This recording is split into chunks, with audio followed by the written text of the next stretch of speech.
أعوذ بالله من الشيطان الرجيم بسم الله الرحمن الرحيم الحمد لله رب العالمين وصلى الله على سيدنا ومولانا أبي القاسم محمد وعلى آله الطيبين الطاهرين اللهم صل على محمد وآل محمد. Assalamu ala Mahalli Ma. So this is now the beginning of the next section of the Ziyarat. And it starts with the same words that we started in the last section, Ssalamu ala. And then we'll have different expressions which all carry within them the same meaning of Assalamu ala. So Assalamu ala means peace be upon.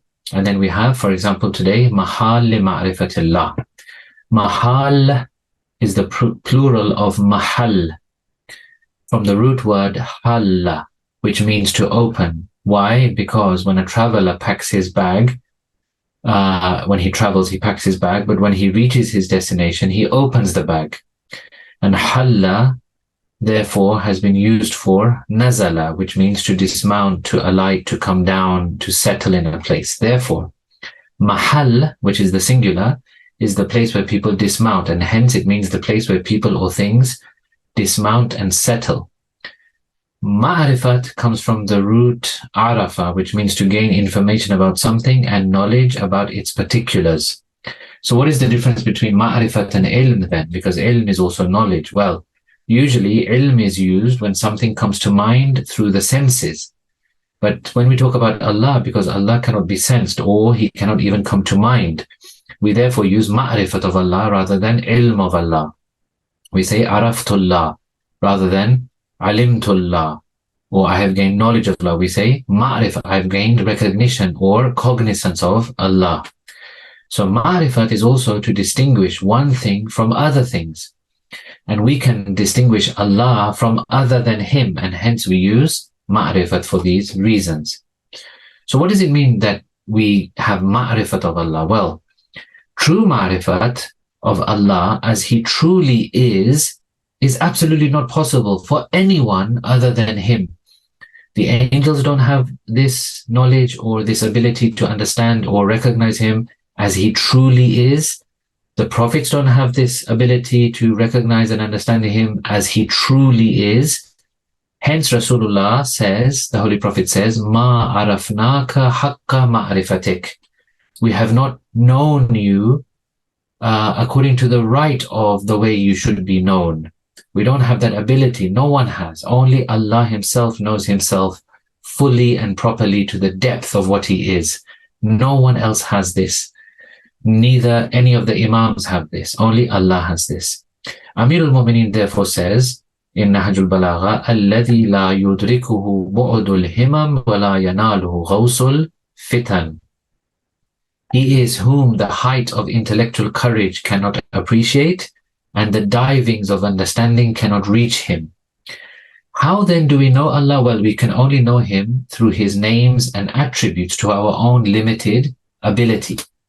Hence, a beautiful thing which the ulama have said is that they have said regarding the ma'rifat of Allah, they have said the reality of knowing you is to admit that it is not possible to know you. So really we can never know Allah subhanahu wa ta'ala. Now this explanation gives us a few different points to think about. Number one, no one is expected or tasked with knowing Him as He truly is, because we can't. So He doesn't expect this from us. It is beyond us. Number two, the way we can't know Him properly, there are a few other things that we can't do properly. Number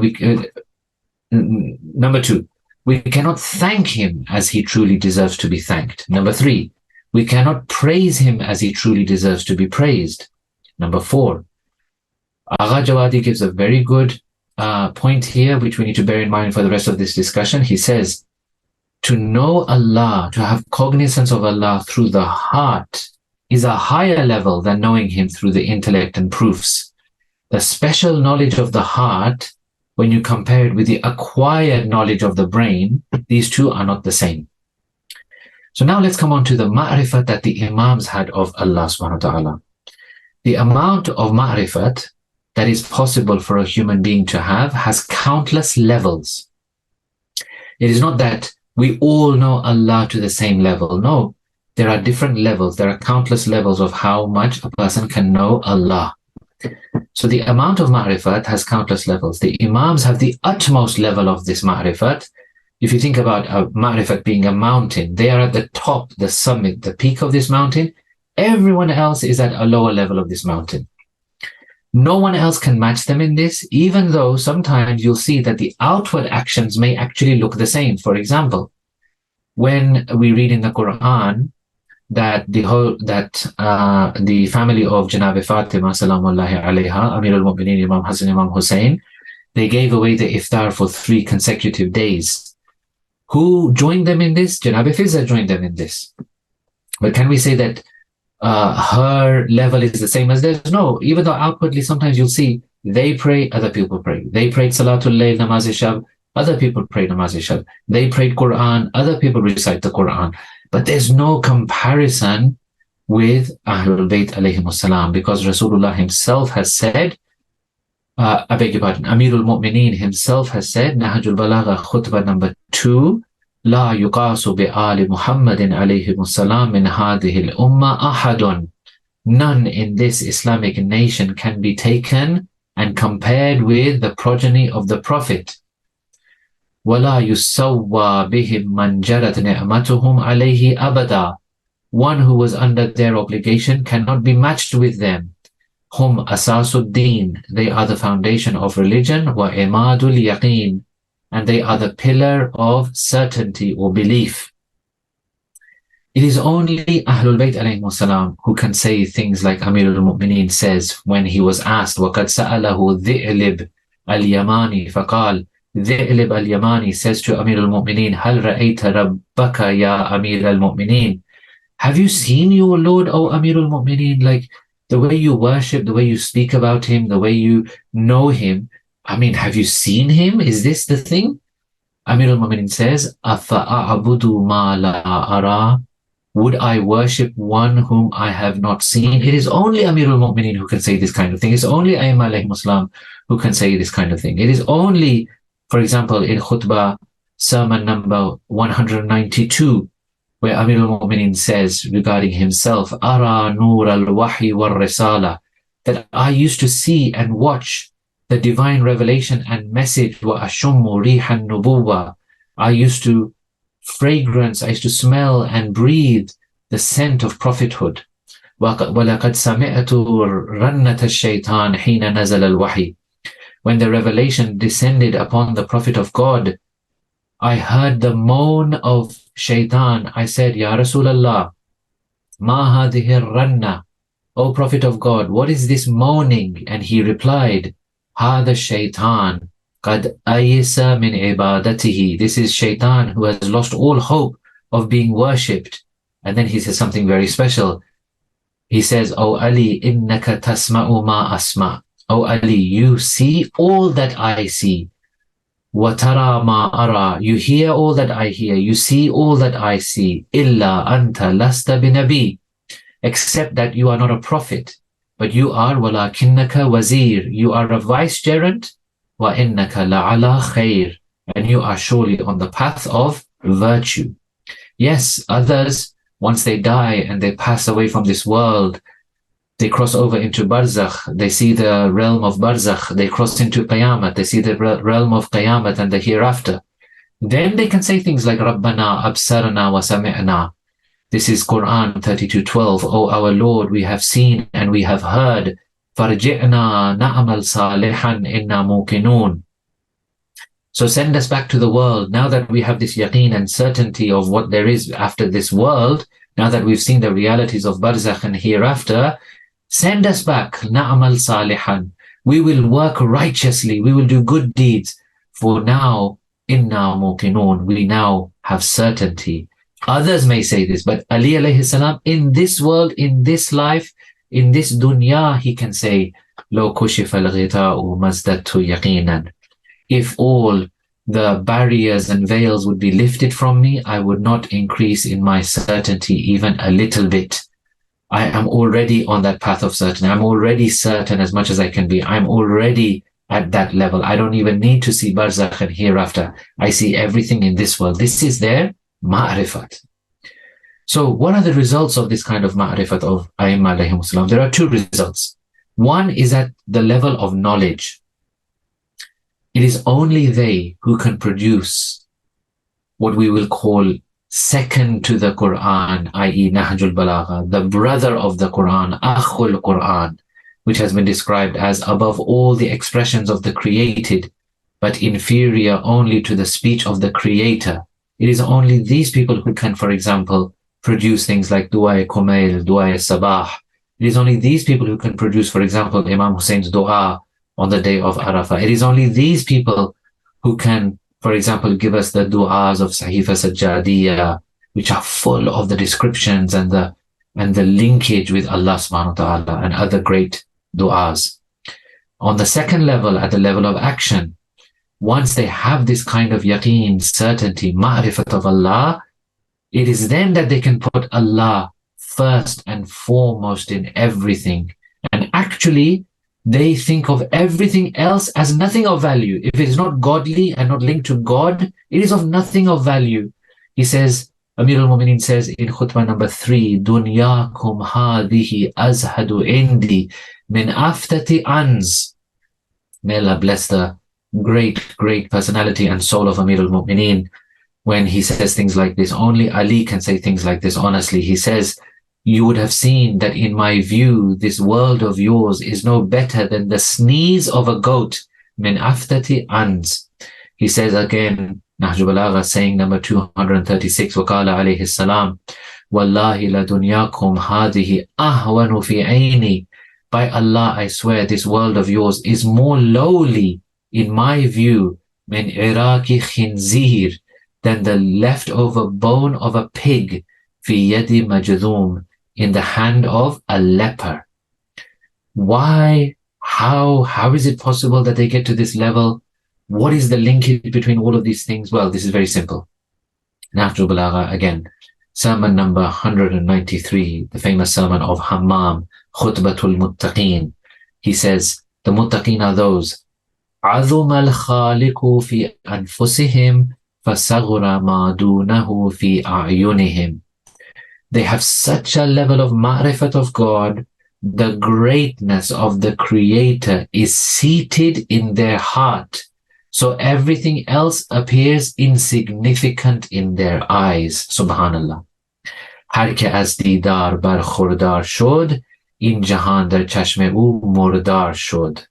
That's a Persian poetry, which means basically whoever is given a glimpse of this reality of God, whoever is given a glimpse of this ma'rifat of Allah, this world then for him is like something dead, some kind of mayyat, some kind of dead body.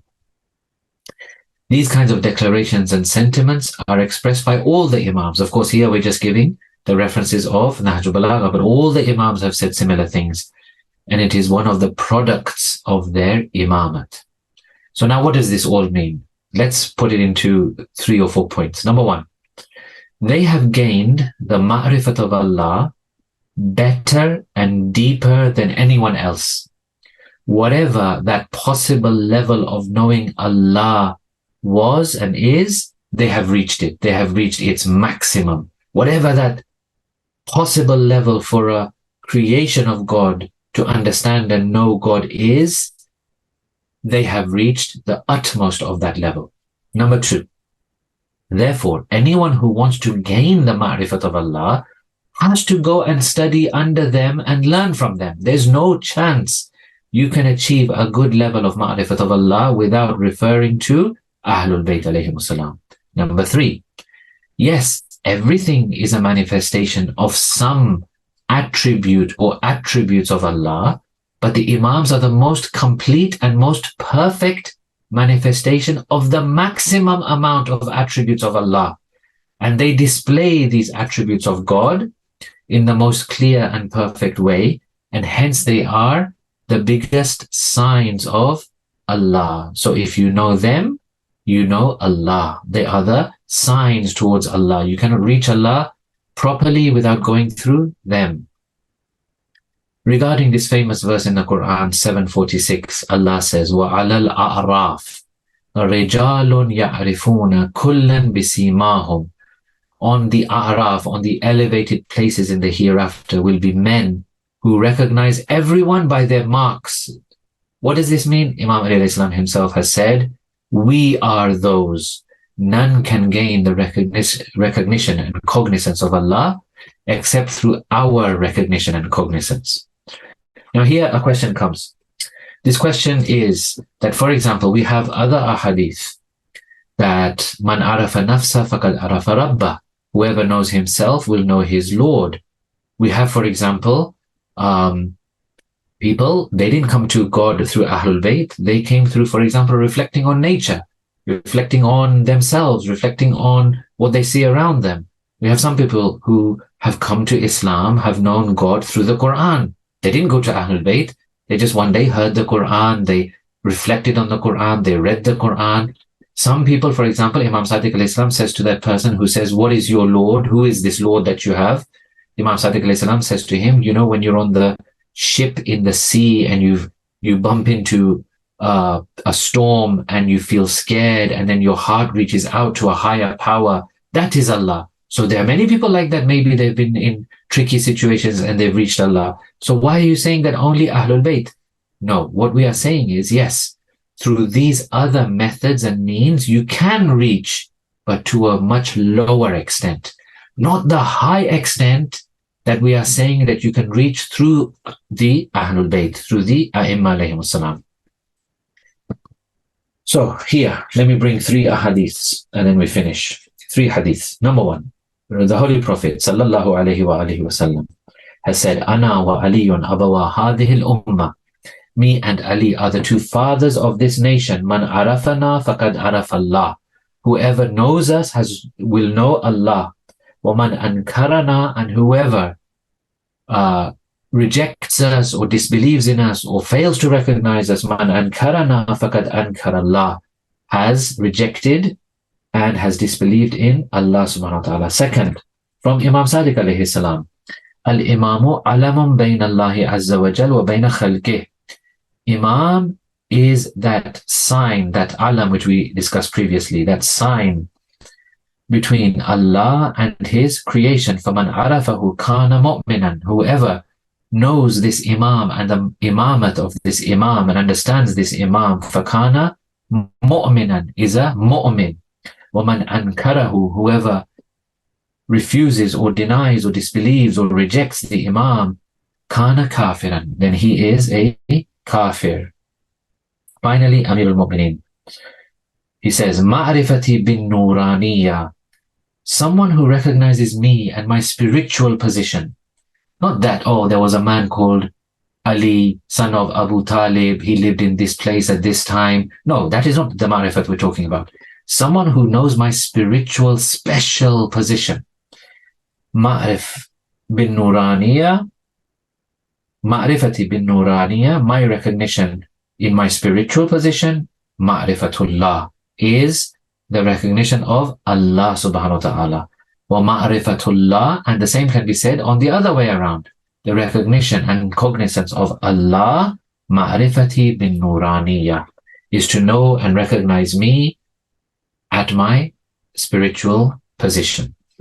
There are a few more points which inshallah I will bring next week from Ayatollah Jawadi. He has a good long section on this, full of more information, and also we will look at Ayatollah Zia Abadi's teachings on this, inshallah.